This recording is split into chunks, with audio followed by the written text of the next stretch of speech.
I'm going to spend $50 billion to create 51% of the mining capacity in the world, and I'm going to steal all the Bitcoin in the world and take down the Western financial system. First of all, there's no such thing as cryptocurrency. There are 1,000 cryptocurrencies. In other words, you cannot speak generically about cryptocurrencies. Jim Rickards hates cryptocurrencies. That's not true. I really, really dislike Bitcoin, and I'll tell you why. But there are cryptocurrencies out there that I think are very interesting and worth your consideration. I'm for it. I'm against it. Cryptocurrency means nothing. You have to talk about the specific currency. And I'm showing Bitcoin, Litecoin, Monero, and Ether. By the way, isn't it fascinating how the graphical representation of cryptocurrencies is always a gold or silver coin?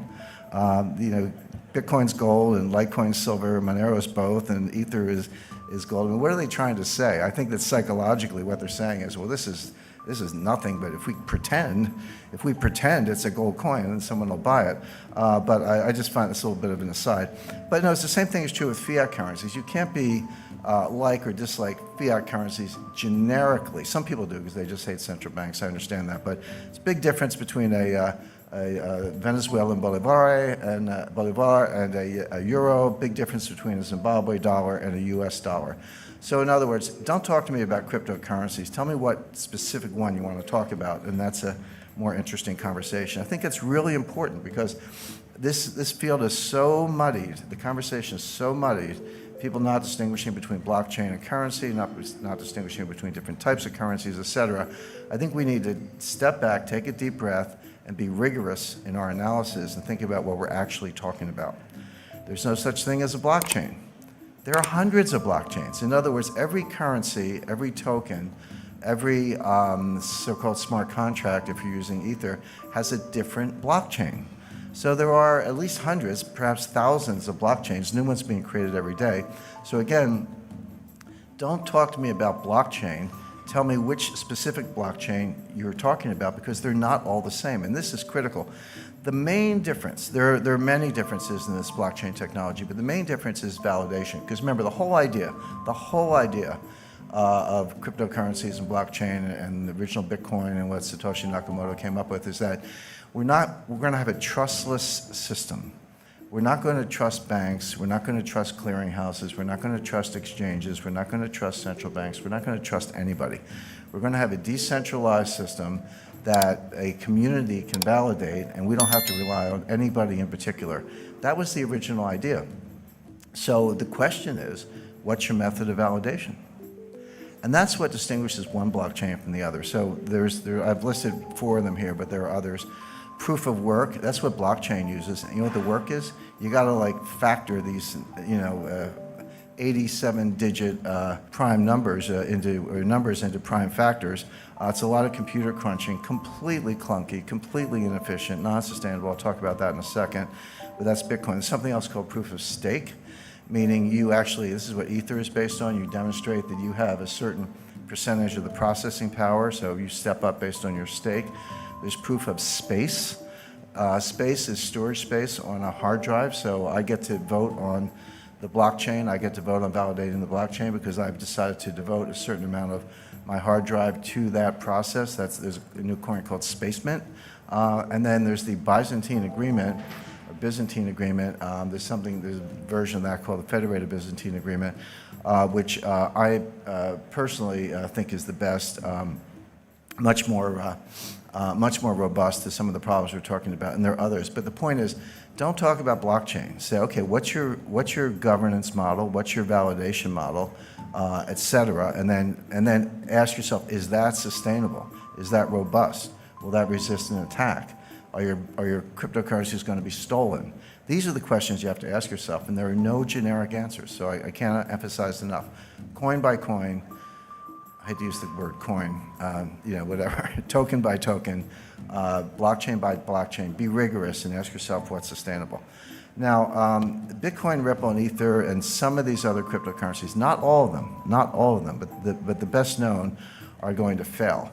When I say fail, they're going to, Bitcoin might have a $200 value as a token for criminals. I think criminals and terrorists might find a a use case at about $200 per Bitcoin, but they're basically not going to be anywhere near where they are today. Why do I say that? I don't want to make a claim without backing it up. The first point is they're non-scalable. Transaction times are slow, and then when you say that to Bitcoin people, they go, aha, the Lightning Network is right around the corner. You know, Lightning's going to, we'll see. You know, they said that about segregated witness. They said that about some of these other solutions. They don't seem to get community support. They keep forking the Bitcoin, meaning one day you wake up and there's 2 blockchains instead of 1, or whatever happened to that whole idea that we weren't going to have inflation and we weren't going to pull new cryptos out of thin air. But these solutions, you have to understand what the solution is. So what they're saying is nobody has a solution for the inherent slowness, clunkiness, non-scalability of the original Bitcoin blockchain. There's no solution for that. So when you hear about solutions, what are they? Well, what they're saying is take a bunch of transactions offline. So everybody in the room could form a group, or let's say every coffee shop in Brooklyn, New York, every coffee shop in Vancouver could form a group. And all the people who want to buy coffee would join that group. And we would agree, so we're in our own little bubble over here, and we would agree that all of our Bitcoin transactions among each other don't go on the blockchain. They just get settled in this sort of separate cloud over here, and then we net them out.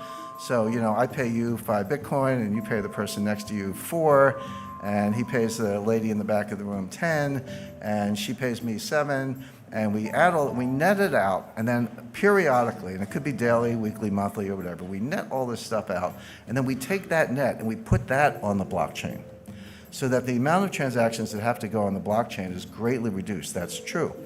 But what are we doing? We've created our own network. I got to trust the coffee shops. How do I know they're not going to steal my money? In other words, it's only a solution because you're completely negating the original idea. Oh, well, sure. If you want to tear up the original idea and start over, that's fine. But don't tell me you're adhering to the idea of a decentralized, trustless network, because you're not. All you've done is create another network. Somebody. You know, I get trolled on Twitter all the time. People tell me I'm an idiot and I don't know technology and all that stuff. And then my more sour modes, I tell them I was coding before they were born. But as far as some of these things are concerned, somebody said, well, you don't understand payment channels. And I actually do. And I said, yeah, I understand payment channels. We had those in the 50s. They were called party lines, which is, you know, you pick up the phone and someone's talking, you got to ask them to get off the phone so you could go. In other words, there was an AT&T network, at least in the United States, but other people could jump in on this little side thing. You know, that's all it is. These are party lines. So that doesn't work. Non-sustainable. The energy usage to solve the problem and make the proof of work in Bitcoin is now greater than the annual energy output of Ireland. Imagine taking all the electricity used in Ireland in a year, and that's how much we have to use to crunch numbers. By the way, every applied mathematician will tell you that prime factoring is a trivial problem. It's like an uninteresting problem. But it takes a lot of computing power to do it because the numbers are so big and the possibilities are so great. So we're just wasting the entire electrical usage of Ireland.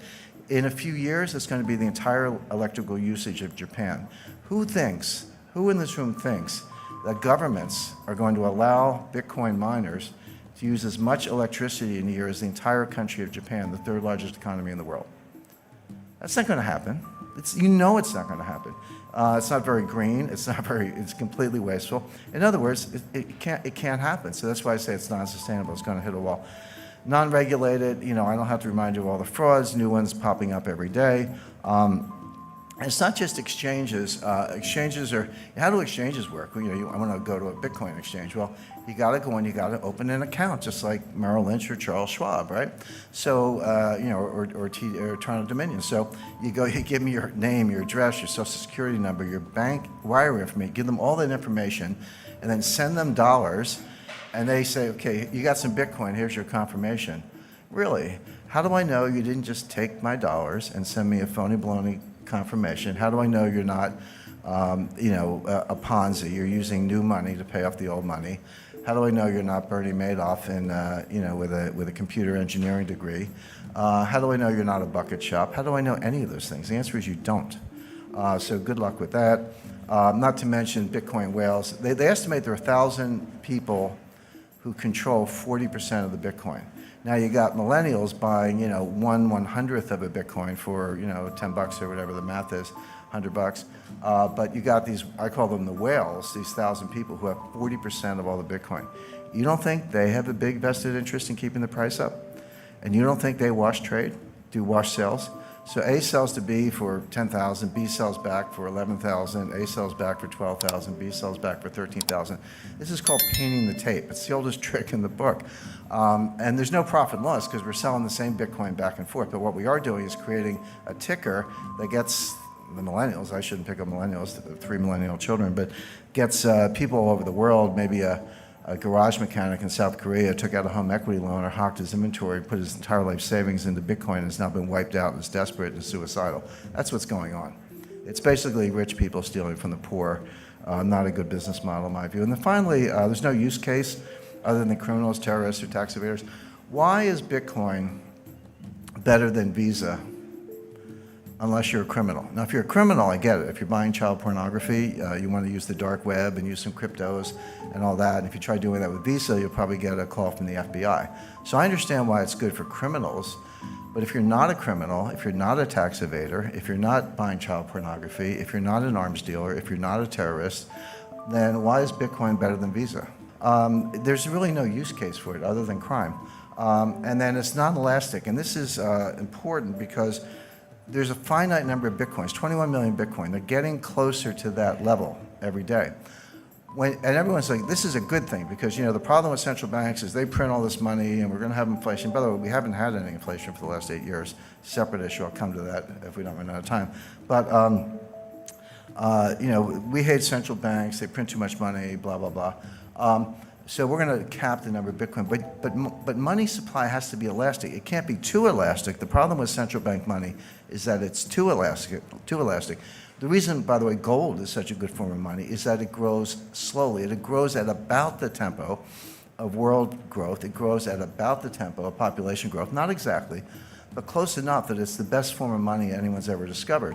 But the problem with Bitcoin, when you hit a hard stop, which they will, and the economy keeps growing, but you want to back it with Bitcoin, so here's your money supply and here's your economy, that's inherently deflationary, right? Because each Bitcoin's got to support more and more growth, meaning your Bitcoin is worth more in theory, but the problem is you never get there. Why? Because if you have a deflationary currency, there's no bond market. The money supply grows based on credit, based on loans, based on various forms of borrowing. The money supply is just a foundation, and the economy grows with credit. Nobody wants to borrow in a form of money that's going to be more expensive when you pay it back. I'm not talking about interest. That's always part of the equation. I'm saying the money itself is worth more when you have to pay back the loan. No one's going to borrow on that loan, therefore no bond market, therefore no viable form of money. So these are all the reasons why this is going to hit the wall.